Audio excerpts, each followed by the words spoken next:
दुरानी साहब बात कर ले इस वक्त बानी पीटीआई के अब का रवैया उनका क्या है।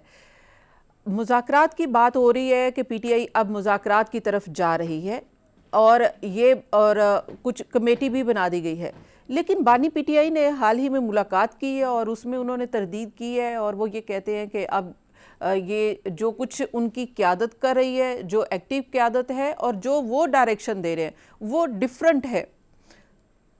आप क्या समझते हैं? बिस्मिल्लाहिर्रहमानिर्रहीम।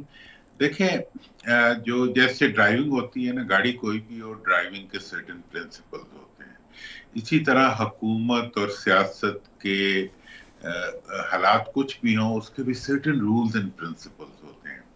अब बाज को रूल्स का पता होता है, बाज को नहीं पता होता, कभी कोई चलान हो जाता है, गलती हो जाती है, सब चीजें सही है, लेकिन चीजें चलती एक कानून के मुताबिक है।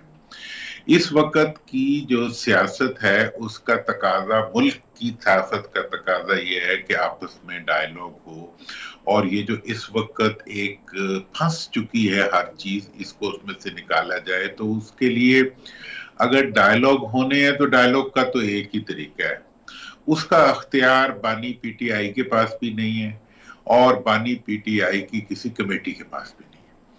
उसका अख्तियार सिर्फ और सिर्फ हुकूमत के पास है, बल्कि वजीर आजम के पास है। जब वो चाहेंगे तभी मुज़ाकरात होंगे, जब तक वो नहीं चाहेंगे तब तक मुज़ाकरात नहीं होंगे। पहले वो खामखा बयान दे देते थे हमारे पीटीआई के दोस्त के, जी हम एस्टैब्लिशमेंट से करेंगे, हम हुकूमत से नहीं करेंगे। वो वैसे ही एक मतलब लाइल्मी में इंसान ऐसी बातें कर देता है। असल बात यह है कि मुज़ाकरात तो होने हैं, हुकूमत से ही होंगे, पार्लियामेंट में ही होने चाहिए, वही होंगे, लेकिन उस वक्त होंगे जब वजीर आजम चाहेंगे।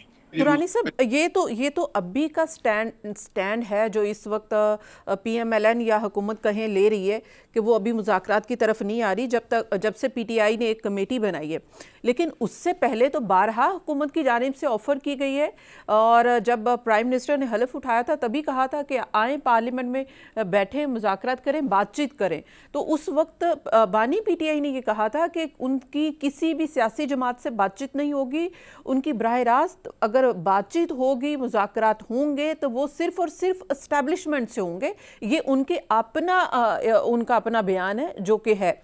दूसरी तरफ अगर बात कर ली जाए, अगर आप बराह रास्त कह दें एस्टैब्लिशमेंट, तो उसके ऊपर भी जाहिर है कि अगर हुकूमत कोई इनिशिएट करती है तो जो एस्टैब्लिशमेंट का एक सबसे बड़ा, आपने भी कहा कि ग्रीवेंस है, वो ये है कि वो तो ये चाहते हैं कि सबसे पहले बानी पीटीआई माफ़ी मांगे ना ये साने 9 मई के ऊपर।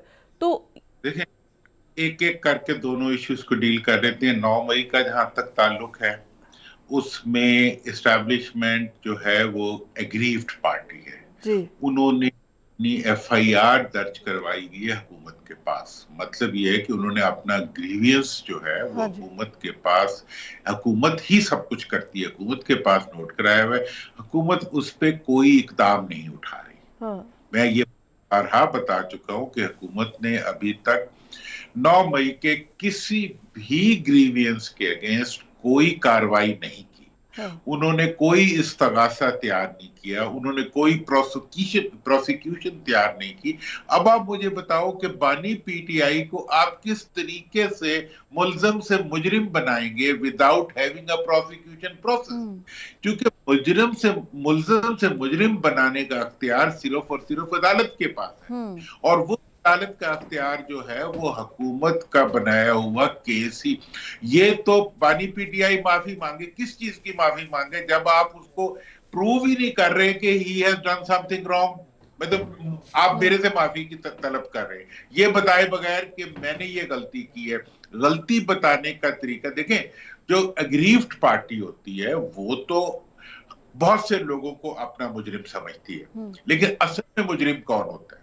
वो होता है जिसको अदालत मुजरिम डिक्लेयर करती है। अगर बादशाह ने भी किसी के खिलाफ कोई कार्रवाई करनी है, उसको भी पहले काजी से, अदालत से उसके लिए अप्रूवल लेनी पड़ती है।